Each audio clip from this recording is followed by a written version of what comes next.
episode of Voices of CS.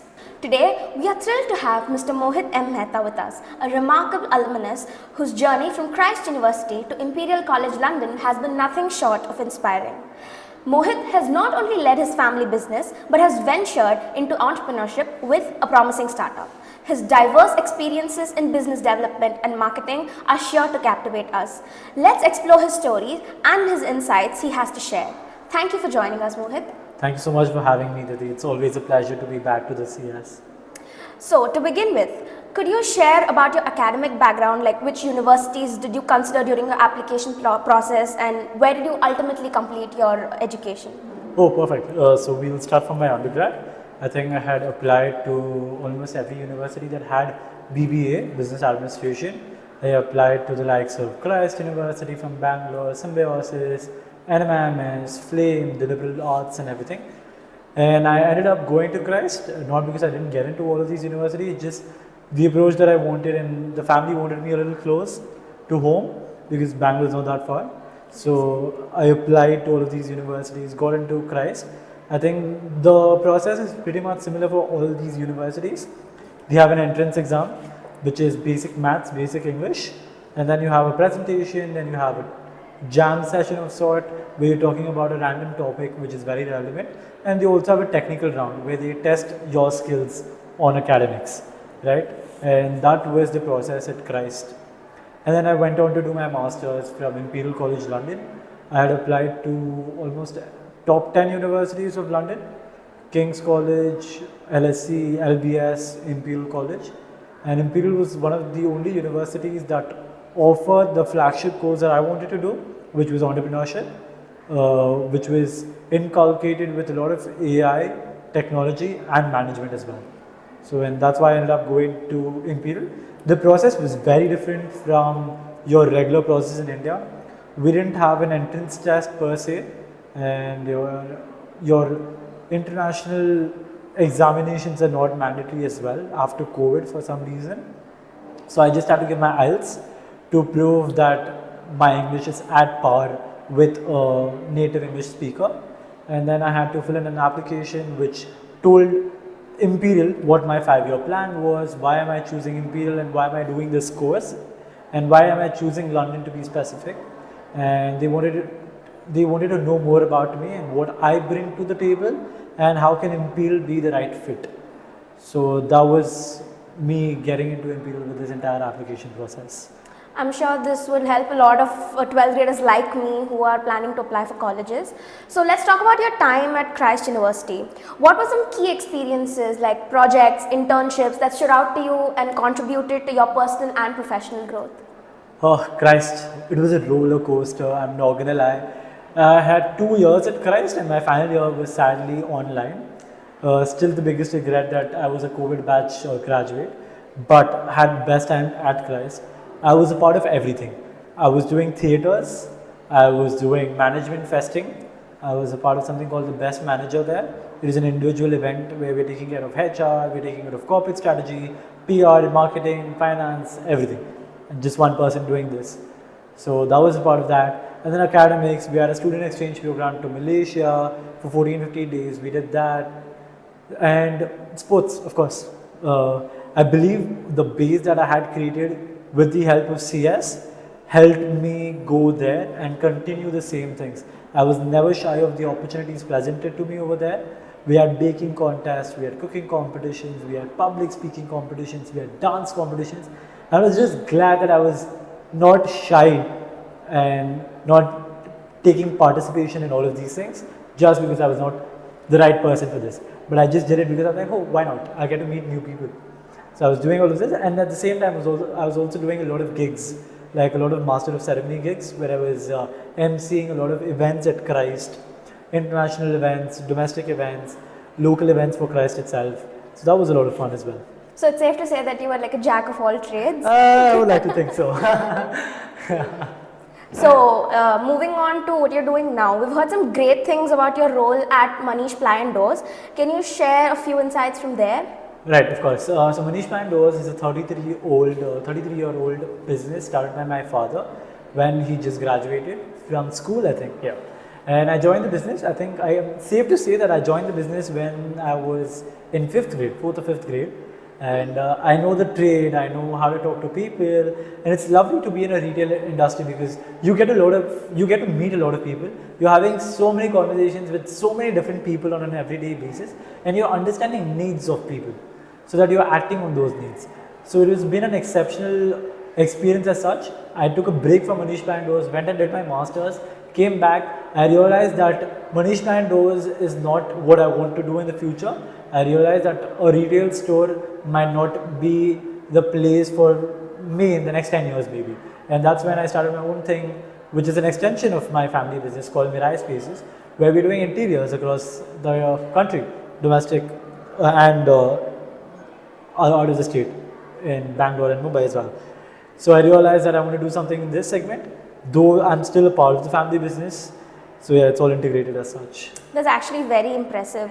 So speaking of Mirai Spaces, we'd like to hear more about this startup that you founded and about its eco-friendly innovation from its ideation to its launch, growth and all of your upcoming expansion plans. Of course. So Mirai Spaces, I think it's an idea that came up to me when I was doing my masters. It's an interesting story. I went to Imperial and I was like, okay, I want to invent the new wheel, right? I was trying to invent something.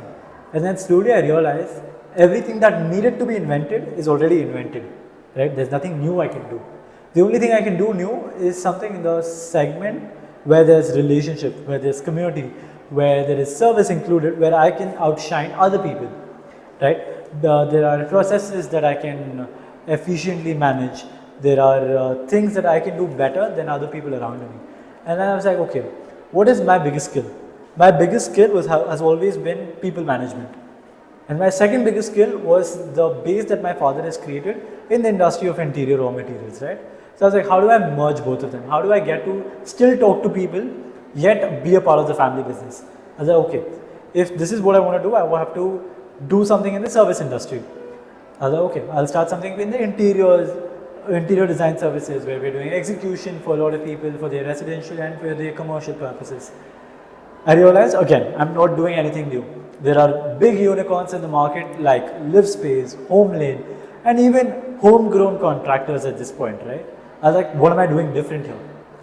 Again, I realized I don't have to do anything different. It's a service related business.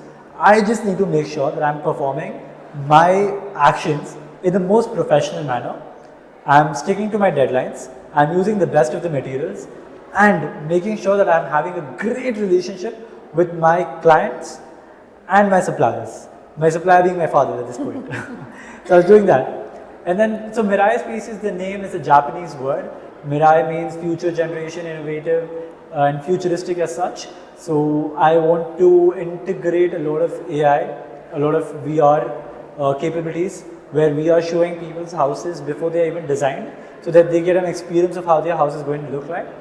And the eco-friendly bit of it, we're trying to use a lot of reclaimed wood. If we're doing a renovation project, we try to repurpose the furniture that the clients already have. And from the sustainable aspect of it, because we realize that this is a very wood-intensive industry, we are trying to plant a tree for every 100 square feet of interior work that we do. Till date, we have done almost 10,000 square feet plus, and we have collaborated with this local NGO called Erode Sirigugal, and we are planting trees with them in Erode itself. So we are trying to do the best of whatever is available with us. So yes, Mirai Spaces is your destination for all things interiors. Wow, that's so good to hear. So as a 12th grader myself who's going to be going to college very soon, do you suggest that I should take an internship or something like that while I'm studying? Should I work while I study? Yeah, why not? Because it also depends on the curriculum that you have and the intensity of work that you have. For a commerce student from a BBA background, my first year was pretty chill. I was doing a lot of basic stuff that I already learned in 11th and 12th. So I used that time to venture out because I'm not the person who likes to just sit down and do what they've just been given to. And I always like money. So I was like, okay, why not use my time to earn money? So I was venturing out in a lot of different things, used every freelance opportunity, used every job platform to get an internship. And I remember my first internship was at Dunzo, when Dunzo was doing really well, and Dunzo had just got an investment from Google. I applied there and I was a cold caller in the beginning, right? First 3 days I was a cold caller, and my manager sees me and he's like, "You're the only one who's getting a nice response from the ladies in the afternoon." Because most, I'm not trying to generalize this, but most women who are bakers, in the afternoon they're pretty busy and they're not able to pick up the calls and give you a good answer. But I'm having these amazing conversations with these ladies, and my manager is like, "How are you doing this? You need to be front end and you don't have to be back end." And then he made me in charge of social media relations and partnerships for Dunzo. And believe me, I'm a second year student who has not seen how the corporate works, who doesn't know what real life is. I'm dealing with Oyo, I'm dealing with this Royal Enfield hiring company, I'm dealing with Rapido, I'm dealing with a bunch of other companies. And I'm like, okay, I can have these conversations. And I was able to get successful collaborations with, say, Oyo and Bumble as well. And then when the chance for the meeting comes in, my manager's like, "Mohit, I'm busy, you need to go for the meeting." I'm like, "Wait, what? I don't have the experience, I don't know what I'm going to talk about. How am I supposed to lead the meeting?" He's like, "I'm sure you can do it." So I got the experience. I was lucky to have such managers. I was lucky to have people around me who were always pushing me and told me that you can do it, right?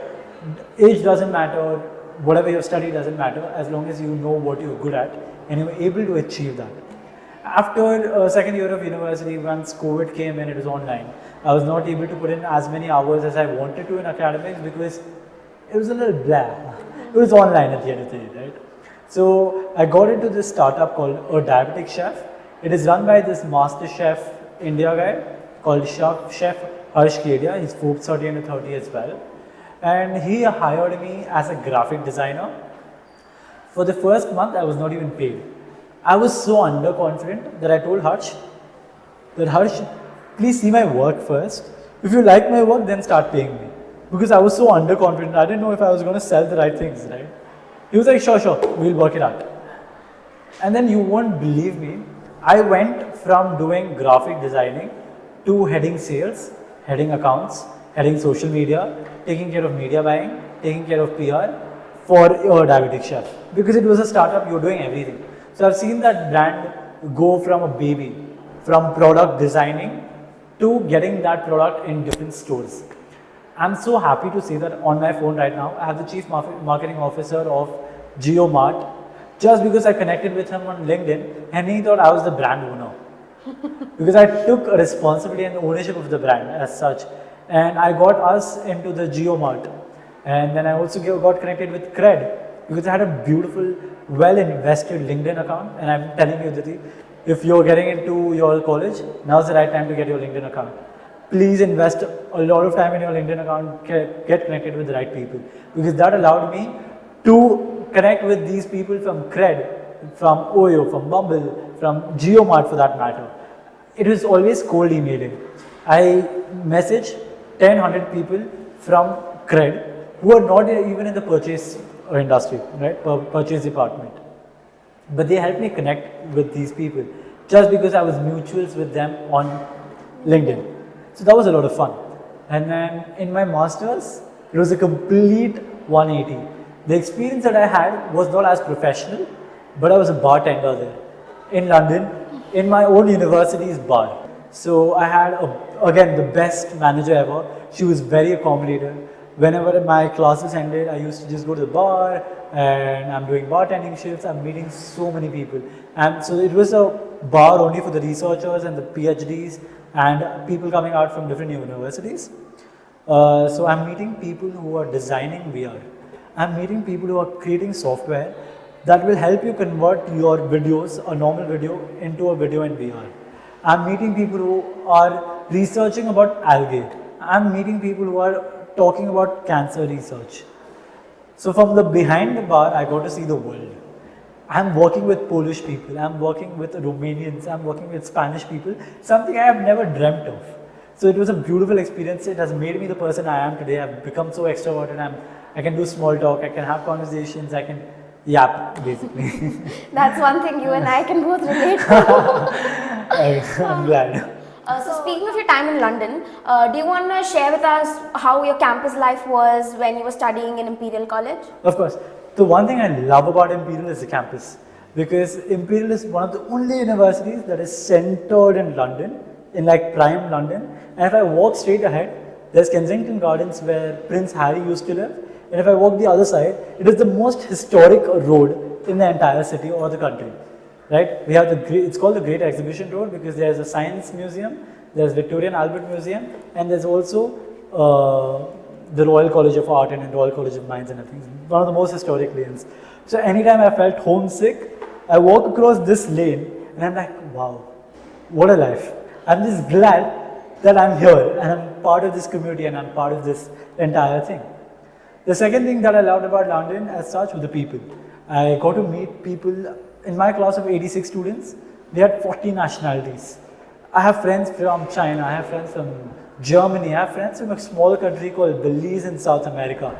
I didn't even know a country like that existed. I have Russian friends, I have friends from any country you can think of, and I know these people, right? And everyone has ventured out into so many different things. I have learned about AI from these people. I have learned about how to respect sustainability from these people. I have learned about how to respect cultural values. From a person who was in school who didn't understand why everyone is talking about culture so much, it became evident enough to understand why you need to respect each other's culture and be mindful of the same. Because if you're not mindful of the same, you're not creating as many good relationships with other people from different cultures. So having so many varied experiences brought a new me. I also got to have that independent Indian aspect over there. I was cooking for myself, I was washing my own clothes, the entire shenanigan, something I never did in India, of course. So that was a great experience, mind revolution, of course. And I don't know if it's a regret to come back, time will tell.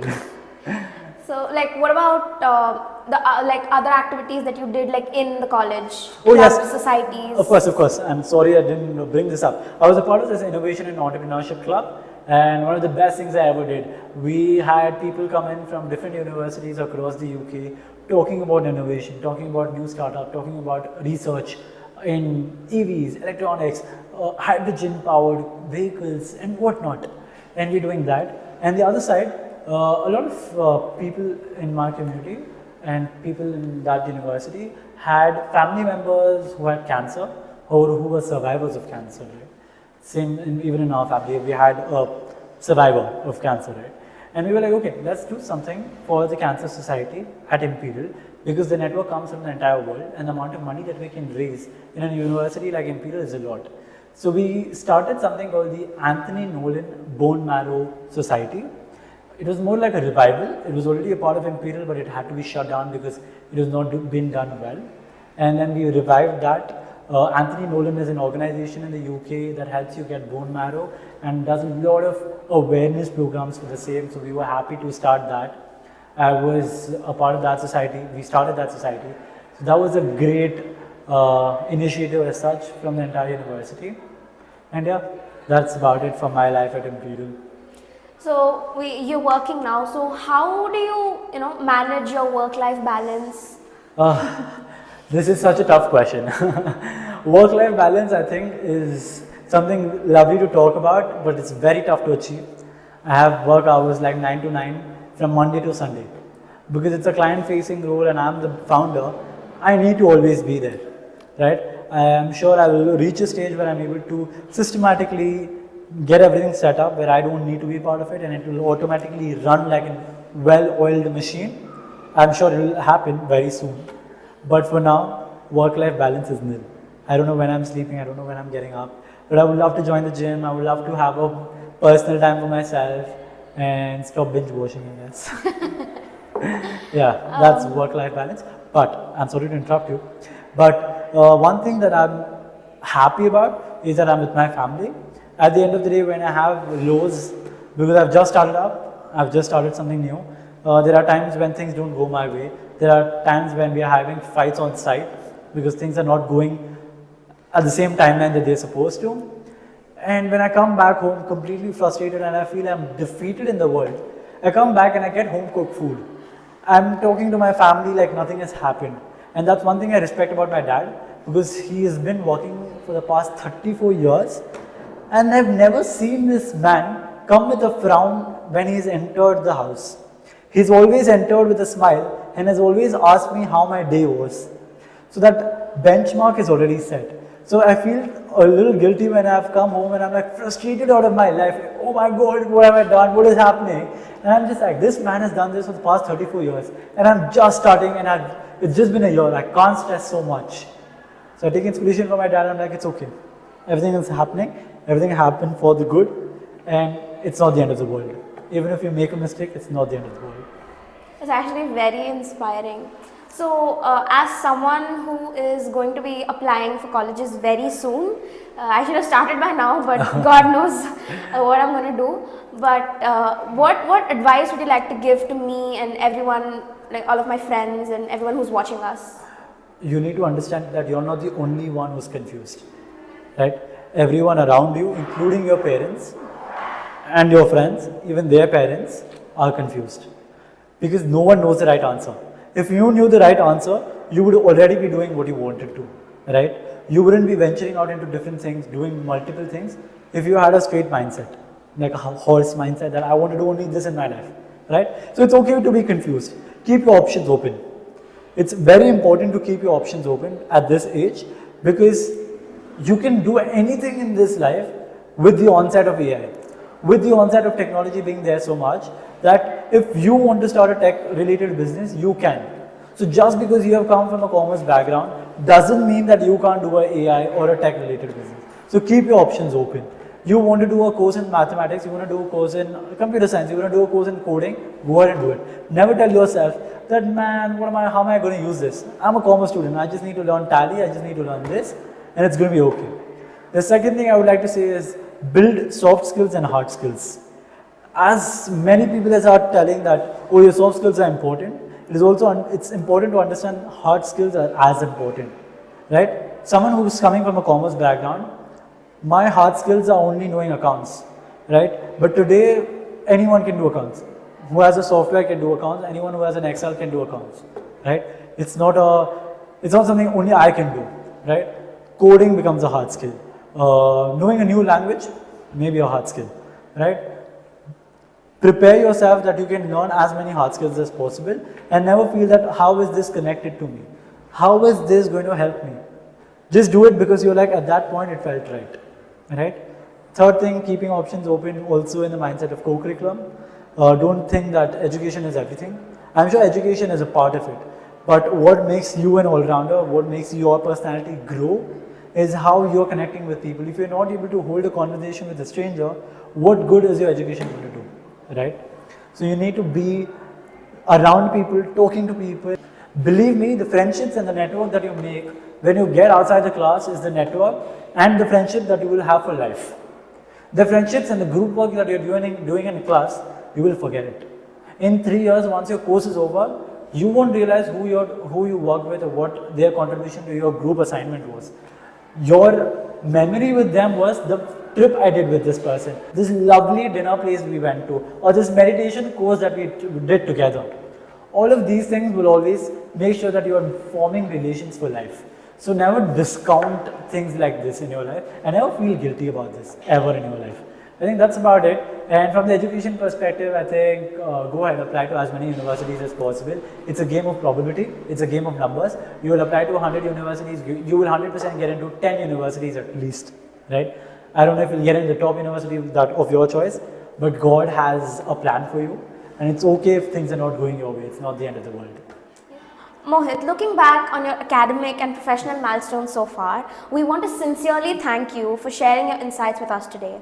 Your journey highlights the promising future entrepreneurship, innovation, and marketing worlds have in store for students ready to fully embrace their passions and determination.